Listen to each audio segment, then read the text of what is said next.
Good morning, ladies and gentlemen. The following information for Virgin Australia. I last saw Jess Chesterfield here, of all places.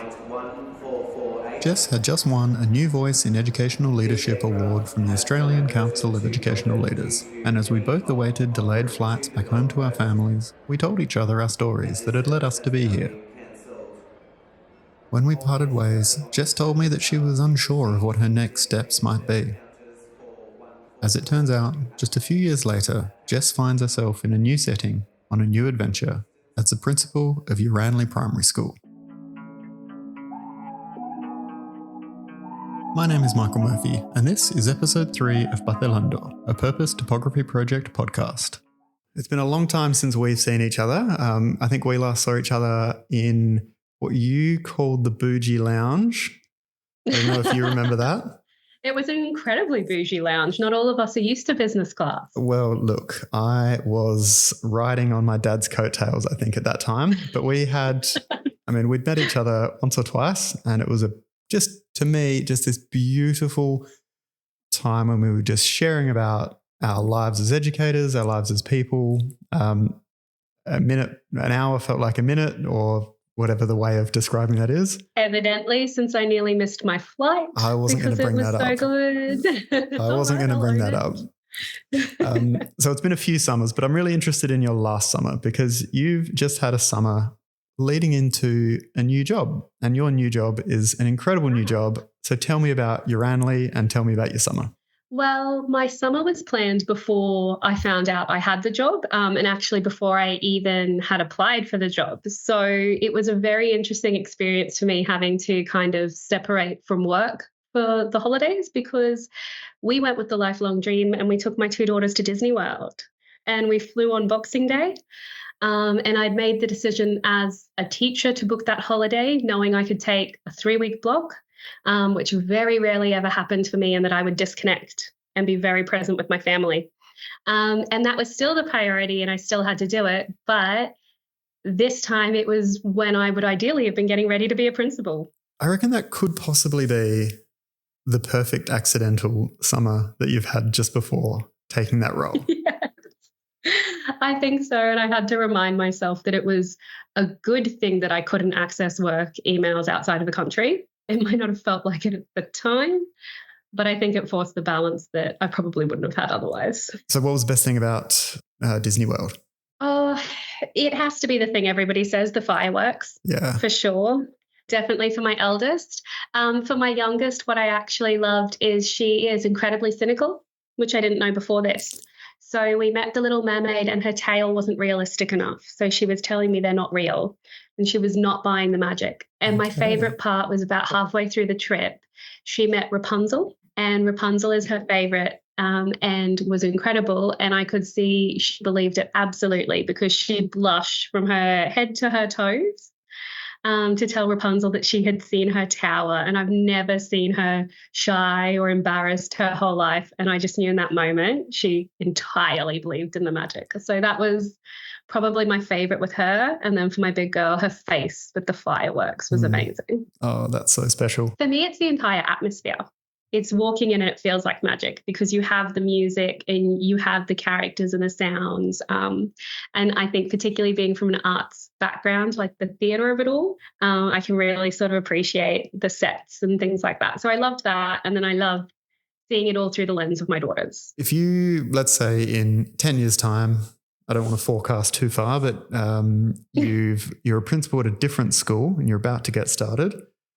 Are you staying home or are you going on an overseas trip just before? Oh, obviously the next Disney World. I haven't done Tokyo Disneyland yet. So clearly I would have to do that before I could make any more career decisions. We've learned a lot about the character that is Jess and the roles in which she plays as a leader, learner, educator, and mum. But what does Jess know about her community? This is week 4. So I'm still learning a lot about my school, obviously, and we've had some staffing changes as well. But I would say the main thing is because we're a small school. So for those who don't know us, we have 60 kids from prep to year 6 total, and we're multi-age. So we have a prep 1, a 2, 3, and a 4, 5, 6. So the teacher in me always has to start with the kids and always has to start with relationships. So the main thing that I am just learning is how incredibly kind our students are. We have very gentle, beautiful souls here, and particularly our leaders, our fives and sixes, the ways they generously and naturally take care of their preps and ones has been really quite incredible. We have very connected parents that are dropping the kids each morning and want to wave and have a chat to me. And I think that small school feeling is sort of the main thing that I'm getting to learn about Uranley so far. As a new principal to Uranley, Jess has a key role in being present and connected to the students, staff, and parents. Yeah, particularly my preps and ones, because with us being a combined class, obviously we've got lots of nerves for the start of school and the changes. So I've had lots of time helping our little friends transition into class, feeling comfortable, learning all those regulating needs and things like that. So definitely a lot of work with our parents in that space. And I've been very lucky that our parents are really happy to reach out as well, and to ask their questions and to kind of make that time. So that's probably my one I've gotten to know the most. However, I'm also teaching. So I teach the arts to everybody. So very much I've had a chance to get to know each kid. Leading a school community is such a busy role, and teaching 60 students across 3 classes is a lot. I asked Jess what has she learnt about herself in these first 4 weeks of being a principal. Oh, so much. I think I've learned the next level of time management required. But I think I've also learned the importance of prioritizing why I taught and making sure that that is a part of why I'm a principal. So for me, connecting to the kids, being present, being in the classroom is vital. So finding time each day to make sure that I'm going down and doing that. I've officially timetabled into my schedule to be there for those parents in the morning to meet. So I guess you'd call it filling your cup, is I'm perhaps more aware of that, and the fact that having a desk in an office could disconnect me if I wasn't intentional enough about it. So I think I've discovered that's a lot about my practice, is I need to be with my people, with my community. So you fill your cup with the interactions as an educator and connecting to the community, but we hear a lot about the isolation of the principal role. And so how are you going? And do many people ask? I'll actually be honest, I do have a really incredible community, so I'm asked quite regularly. I had just a parent asking me this morning because we were commiserating. I got an email about my daughter's less than ideal choices in her classroom yesterday. Okay. So our mum and I were kind of commiserating around those needs and how to regulate. And that was sort of the first thing she said is, and how are you doing? So I have been really fortunate. I love it. It's hard. My work-life balance is completely shot, as I knew it would be for the first little bit as I catch my feet. But I genuinely really love it. And I think there is a lot that is the same as being in a classroom. We have a job that requires us to give so much, to regulate, to support, to be compassionate, and to be the calm in the storm. And I don't think that changes being a leader. It's just your classroom is a little bigger and there's a lot more adults in it now. Jess has clearly packed a lot of deep connection with her people into these first 4 weeks. So I asked Jess, is there a moment that typifies the experience of being a new principal? A single moment in the chaos. Positive chaos, but chaos nonetheless. I think for me, there's a particular student that I've been working with who is very nervous about being dropped to class. And they're one of our older kids and they have to be dropped off at a different point. And we have been communicating with mum to come up with social stories and a set routine and timers and getting them really ready. And I had this one day where they said goodbye to mum, they walked in, they had a grin on their face. And for the first time, they spoke to me directly, which doesn't often happen. And I think that was what I hope I'm doing and what I was excited about, because it was a plan we developed with the teacher and put in. We developed with the parents. We'd done it all together. And there was just this thriving moment of like student success. So it is my hope in the logistics of everything crazy in these first 4 weeks that we're seeing again and again that our student is what it's all about and that it's working for them, and that success, I think, what it does reflect is that it's not necessarily about their academia, their reading, their spelling, although those are important.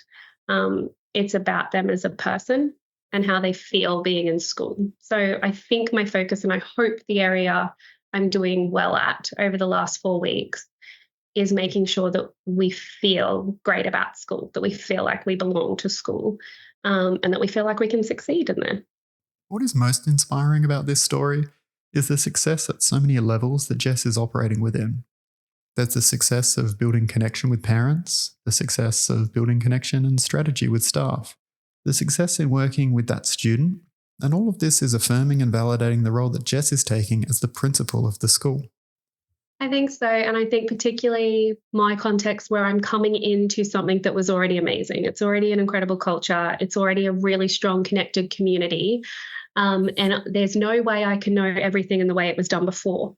So I'm going to do things differently, and I'm going to be on a different rhythm or a different beat to perhaps what was before. So I think exactly as you said, the validation, and I hope not too much ego, but just to say, this is working, this is right, we're in sync, we're in the right direction. You just share so vividly a sense of community that your Ranley has for you. Is that the only reason you saw yourself at the school?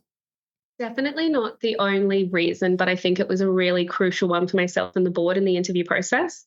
We kept coming back to a shared set of values, and the phrase I often use was that it was more about the correct fit, because skills can be taught. As a new principal, I obviously have extensive learning to do in governance and things like that, but if those values were in the right place. And I had the opportunity to come visit the school a couple of times early on, but also to come and talk with our past principal, David, who is still here as a teacher, and actually in a mentor role for me as well. And so I think community and the culture of a place has been very important to me for a long time across the different schools that I look at. And I definitely think it was an important part of drawing me here. I think also, if I'm being honest, I have worked in multiple systems and I have experienced a lot of different limitations or boundaries to education, particularly in bigger school dynamics where you can't be as flexible or you can't roll out things as sustainable. So there was an element of me that was really attracted to the idea of a small team that's connected on the same page, collaborating. What could we create? Like there's a limitless potential that is much harder in bigger schools and systems to do. And I think that was a part of what drew me as well. In our first episode, Paul talked to us about the importance of the correct fit, both in terms of the principal's fit for the school, but also the school's fit for the principal. As a new principal, I want to know if Jess has always seen herself as a principal, not just the principal of your Ranley. Yes and no. Okay. So a little bit of an interesting story. So I was at South Rock. I love South Rock. It was no easy decision to leave. And South Rock is a growing school and a new school. And I knew in its future it would be looking for a deputy principal. And I'd been really honest with my leadership team that that's where I would want to be next. I thought that was my next step. And so they had supported me in starting to build criterias. And we thought the next logical step is to look at applying for positions, to get practice in interviewing processes and things like that, so that when the real opportunity came, I was ready for it. And I saw this role come up and I thought, God, that's the dream, but there's no way I'm there yet. However, if I apply for it, I'll know how far off I am. And maybe after I've been a deputy at South Rock, this could be the goal for me one day. So I had seen it in that system and I had seen it as far off and obtainable, because I think education tends to have a hierarchy of steps that you should have filled. And a lot of my experiences have been more tangential to that hierarchy. And then they called. And I honestly think it took me quite a while to realize it was real. And I suspect that's why I interviewed well, because a part of me was in such disbelief that it hadn't actually processed and hit how badly I wanted it yet. So I wasn't perhaps as nervous as if I had thought the job was actually on the line. And it was only when I got the second interview and I walked out of the first and I called my sister and I said, I think I might actually be a contender for this job. I actually think I might be a great fit for it. That it started to slowly sink in. And I think, even if I'm being honest, I'm still kind of pinching myself every now and then, because although it very much feels like where I should be, there's a part of me that is surprised that I'm here, because I thought there were certain steps that had to happen in time. Just even, that could be a decade away from me. And I'm incredibly excited and grateful that I was wrong. So we're in this interesting situation where there is what has been described as a crisis emerging in attracting principals, and also the perception of hierarchies that inhibit leaders even seeing themselves in those roles. You told your sister. I did. What did she say? She was brilliant. She laughed at me. She uses a lot more expletives when she communicates, but she essentially said, "I told you you'd get it." So it's good in those moments of uncertainty where you think, oh, am I qualified? Am I expert? Am I a person who is going to be able to direct all these people the best for the job? Because I think there's always a part of me, it doesn't doubt my capacity, but it's just, am I going to be the best person for them? So it is amazing to have that cheerleader essentially saying, the rest of us knew you were, you just had to figure it out. And that's basically my sister's job, and she is quite brilliant at that. If someone called you and said, I'm applying for this job at your Ranley Primary School, I know I won't get it because I haven't done XYZ, what would you have said to them? I would have absolutely told them to apply. So I think that is that helpful strategy to step outside of your own doubt, or I guess perceived limitations, because I would always be the person that would say, go for it. The worst you're going to find is what you still need to do. Yep. And that was even the lens I took it at, is I thought, well, if I don't get the phone call, I haven't lost anything. If I get the phone call, I get to learn so much more about what I need, and I will have those opportunities to ask if I'm unsuccessful, to say, what are the next steps? Where could I grow? Do you have any recommendations? So I definitely wouldn't, I'm never the person to not encourage somebody to try, because evidently you don't know where it's going to get. And sometimes other people can see us a lot more clearly than we can see ourselves. Who else is around you that supports you to be your best Jess? I'm incredibly lucky. I have a husband who will bend over backwards to make this work for me. He was the very first person who told me to apply. And it had a lot of impact for our family. My daughters had to change schools and things like that to make it work. And when mum guilt hits and you think it's not my time, he's the first one to say, go for it and we'll make it work. So I was very, very lucky. He makes the dinners on these late nights where things are out of whack, and he helps do all the tuck shop and the things that I'm dropping the ball on at the moment until I'm ready to pick it back up. So I'm very, very lucky at home, and here, even in a short time, I have an incredible admin team who are more of those people asking me how I'm doing and what I need. And even the teachers as well. I think the benefit of having 3 teachers is my whole staff, plus David, who's in a learning support role, means that you very quickly have a community checking in on each other. And we have an odd dynamic.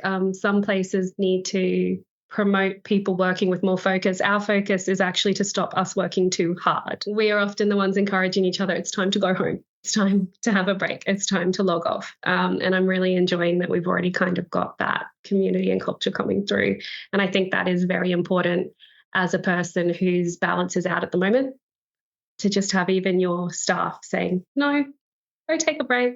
You can wait until tomorrow. We'll be fine. Listening to Jess, it's hard to believe that I'm speaking to someone in their first 4 weeks of principalship. And my first impression is that Jess has a self-awareness and a community awareness that has been deeply developed over time. I wonder, though, what Jess thinks the kids of Uranley would have as their first impression of her as a principal. I imagine it was quite confusing, because my first day I visited, I got to see all 3 classrooms, and I had one of those moments where I realised there was a question I hadn't thought to ask. So I arrived at what we call our dingoes room, our 4, 5, 6, and I walked in, and David was teaching at the time, and they've been working on goals and introducing themselves. So I had intended to just slide in casually and walk around and get to know people. And David, bless him, gave them the opportunity to stand up and all introduce themselves, but I went first. And in that moment, I realized I hadn't asked how they refer to their adults. Right. Okay. Very small thing. So I've introduced myself as Mrs. Chesterfield, playing it safe. We talked through, I used their structure. They taught me their structure. So I went through the goals, my likes, all of that. And they did an incredibly impressive job and were very professional. And then I moved into the year 2-3 room with our kookaburras. And along the way, I heard them referring to all their teachers as Miss C or Miss W. So I walked in, introduced myself as Miss C. And I was like, great. We all had a chat and it was really beautiful. And then I went into Puggles. And in this time, David was finished with classes and I had a chance to ask him. I said, look, just checking, how do they refer to you? What's our rule on it? And he said, well, whatever you like. You're the principal, which is one of David's favorite things to tell me now. And I walked into preps as Miss Jess, because that's always been my preference ever since working at Himbayumba, where we used first name. So my poor class on my very first day, all three of them were introduced to me with a different identity. And I had to correct that pretty quickly. So I would definitely say that element of my first impression was perhaps not the most organized or coordinated. That's a lot to take in, especially if they've got siblings. It's like, who did you meet? Oh, I met Jess. Yes. Who did you meet? I met Miss Chesterfield.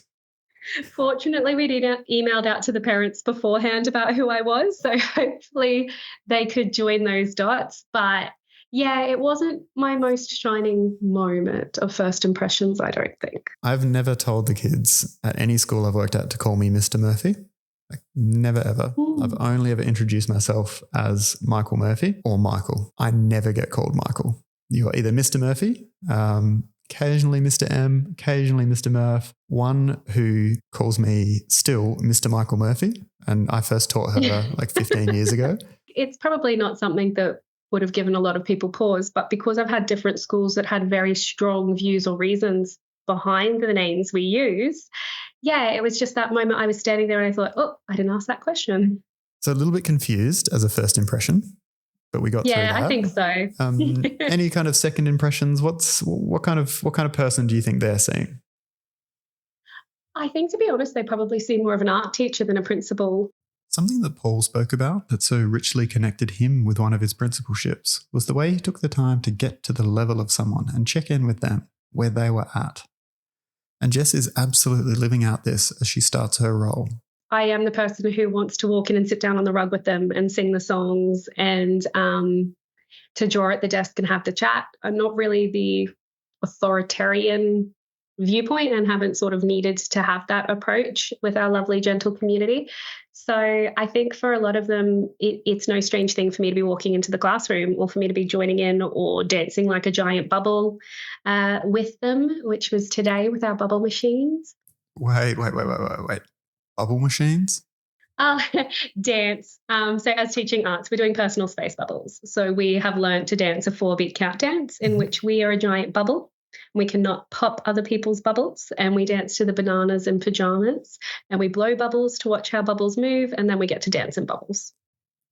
Go on. So we start as a tiny drop, Mm-hmm. and then we grow our bubble 1, 2, 3, 4, and until we're standing in a giant bubble shape with our hands in the air. Okay. Yep. And then we float 1, 2, 3, 4 on our toes. We turn 1, 2, 3, 4. And then, of course, we pop in the most dramatic fashion we can possibly make our bodies do. Fantastic. And do we hold the pose? Stars. No, we can drop. Okay. So it tends to be a star jump explosion and a collapse, which kids really like. And then they curl back into their little ball and start again. What a joy. Jess's fit at Uranley is more and more clear to see, as the things that she values in herself as a person and leader are the very things that she is seeing in her community. It sounds like such a special place to be a part of. I bet you want to visit. So, Jess, how would you describe the space? Small. No, so we are in the beautiful Toohey Forest. Mm-hmm. We are on Mount Gravatt Griffith campus for university. So we're actually on the university campus.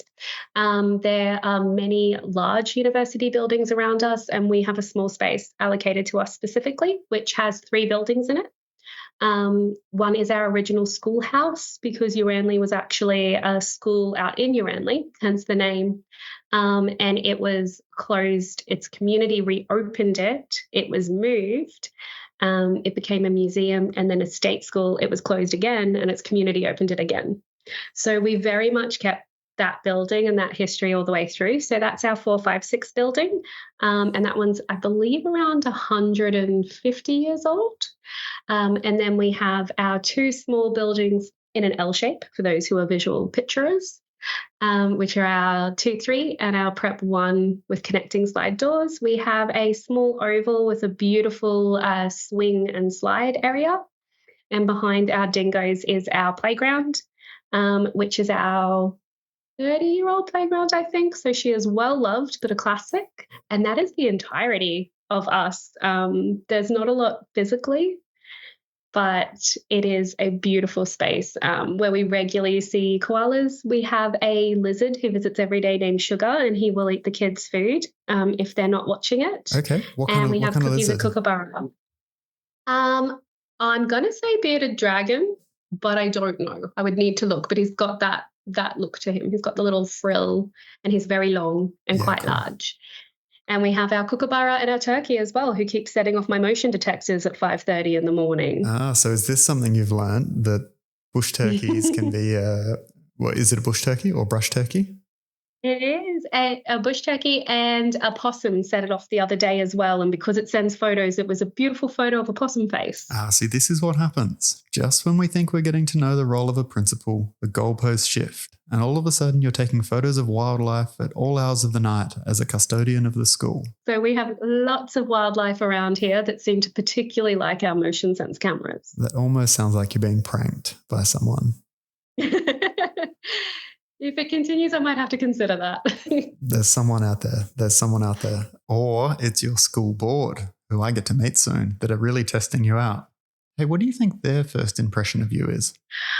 I would be so interested to know. We're about to have another board meeting, so it'll be 2 board meetings in, just because of how they've fallen on our calendar this time round. So I think that would be incredible. I think detailed might be it, because turns out my first principal report was quite lengthy. Okay. And we normally send those out to be read in advance, which I didn't realize, because I automatically went into teacher mode and wrote a report and then started teaching about our LMS system and all those sorts of things. But I couldn't tell you, and I would love to know. They've been incredibly supportive in everything so far, and incredibly accessible, making their time available. Adrian attends our PNF. A lot of other important meetings that we're having around our location. So I'm not sure, but I would hope positively. And I imagine probably with a healthy dose of curiosity. So what do you think is the one thing that they would hang their hat on to say that they've made the right choice? Well, as I said, with hiring for values, I would assume it would be in that. So I would hope the time I'm investing in the community, the time that we are connecting with our students and with each other, the fact that I do know the kids and I already know so many nuances of how they learn and their needs. I know it was really important to our board that I love teaching. Whether I was going to teach or not, they weren't looking for somebody who was separate from the classroom or who saw their role as being an over but separate role.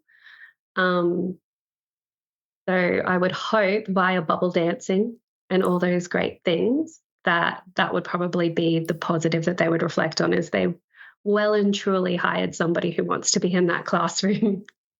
Let's turn our attention to the future and what Jess hopes to see over the next 10 weeks before we meet again.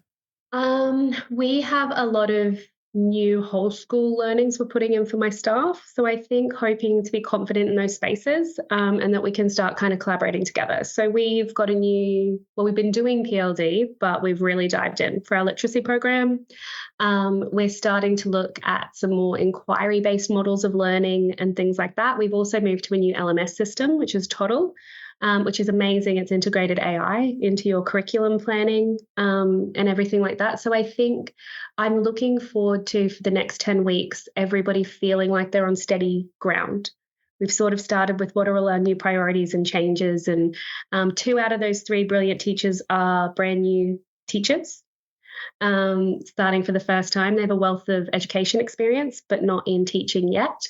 So I think if we can have a team that feels like it can sit solid, and then we can start designing the next steps together, that's more my hope rather than it coming from me. I have seen schools take well over 12 months to implement a new learning management system and years to embed it fully, and a number of cycles to introduce a new approach to literacy. So Jess is aiming to fit a lot into these next 10 weeks. Jess says that she has the confidence that these priorities are a part of a short-term future. We are 100% diving in, and our LMS system, honestly, I put a 3-year rollout plan and the staff are just zooming through it. Yeah. I think it's so intuitive and they just are looking for so much more and there's so much potential in it. But yes, I very much am mindful of that. So I think when I say confidence, it's not that we feel like we know all those things inside and out. I think it's just that we feel like we can handle the journey to get better at them. When I speak to leaders about their implementation plans, I often speak to them about the narrative arc. The narrative arc is a structure of a story that typically contains the key elements that we enjoy in a quality narrative. The exposition, where Jess kind of is now, is where we meet the characters and get to know the setting. The rising action is where we build tension through some complication or conflict. The climax, before the falling action, is where the story peaks and begins to resolve, and the resolution rounds out the story with a reflection of the growth of our characters. The reason I use this framework is because it helps to communicate that complications and tensions are gonna happen, but also that they are what makes our story a good story. It kind of helps us connect. So I asked Jess if there's any complications that she's faced so far. A few. Okay. I think we're still in the beginning of our arc. Okay. For our more tricky complications that I can't really go into details with, but I would say we are starting the arc yet and we still have a way to go before we level out and come through the other side. Okay. So the hero's journey it's just starting. Just the music's starting. building. Okay, good. With some tense music. One of the challenges that Jess faces in her school is structural, because Uranley is, by design, a smaller, more bespoke community. I think we have a lot of unique challenges there that it would be also great to have a different lens. You know, everything from conducting moderation for your staff to making sure that you network, that you're on par with or progressing past what's occurring around you and how to stay kind of current and not insular, I think would be something I would definitely have a question around, because I think that is very much at the forefront of my mind with the things that we are looking to grow in. How do we support our staff to grow without ending up either with that extensive load that tends to happen in small schools because we all have to carry a wee bit more, or without limiting our view to our limited view. Jess is on a mission to both enmesh herself within the fabric of the community as well as to expand its impact, but perhaps not its footprint. And what about personally? What is Jess hoping to get out of being a part of Vacilando? The avid learner and researcher in me just loves an opportunity to share expertise and connect. I think there's always the learner in me, and particularly we met through ACIL, and I had incredible opportunities through the Schools Plus Commonwealth Bank Fellowship, and each of those were key points that I grew in my career, and they were through working with other people that I may not have had access to opportunities to connect with otherwise. So I think when these opportunities come across, it's very much a yes for me, because you can only learn and it can only be wonderful. Another big part of it was the conversation we had, as you spoke about. It was natural, it was educational, it was affirming. And I think the more of those conversations that we have out there, the better. And given our aging population of principals, our demand for principals, there's going to be a lot more me's out there in the future.